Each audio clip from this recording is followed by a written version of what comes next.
മലയാളികളുടെ മനസ്സിലിടം നേടിയ ടാൻസാനിയയിൽ ഇൻഫ്ലുവൻസറാണ് കിലി പോൾ എന്ന നമ്മുടെ സ്വന്തം ഉണ്ണിയേട്ടൻ. ഇൻസ്റ്റഗ്രാമിൽ മാത്രം 10.4 മില്യൺ ആളുകളാണ് കിലി പോളിനെ ഫോളോ ചെയ്യുന്നത്. യൂസുഫ് പോൾ കിംസേറ എന്നാണ് കിലിയുടെ ഫുൾ നെയിം. ഇന്ത്യൻ ഫിലിംസിലെ ഗാനങ്ങൾക്ക് ലിപ്സിങ്ക് ചെയ്തും നൃത്തം ചെയ്തുമാണ് കിലി പോളും സഹോദരി നീമ പോളും സോഷ്യൽ മീഡിയയിൽ ശ്രദ്ധ നേടുന്നത്. ഷേർഷാ എന്ന ഹിന്ദി ചിത്രത്തിൽ ലാത്താ ലാംബിയൻ എന്ന പാട്ട് ലിപ്സിങ്ക് ചെയ്ത് പാടി ചുവട് വയ്ക്കുമ്പോൾ കിലിയും നീമയും ഒരിക്കലും വിചാരിച്ചു കാണില്ല ഇന്ത്യക്കാരുടെ ഹൃദയത്തിലാണ് ഇരുവരും ഇടം പിടിക്കുന്നതെന്ന്.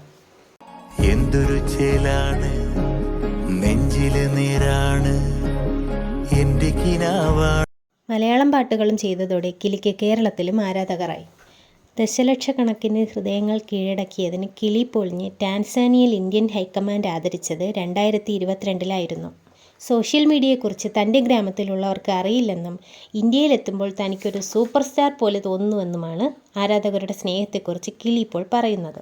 കിലി പോൾ ആദ്യമായി അഭിനയിക്കുന്ന മലയാള സിനിമയാണ് ഇന്നസെൻ്റ്. ഒക്ടോബറിൽ ചിത്രീകരണം ആരംഭിക്കുന്ന മാസായി വാര്യർ എന്ന ചിത്രത്തിൽ കിലി പോളാണ് പ്രധാന വേഷത്തിലെത്തുന്നത്.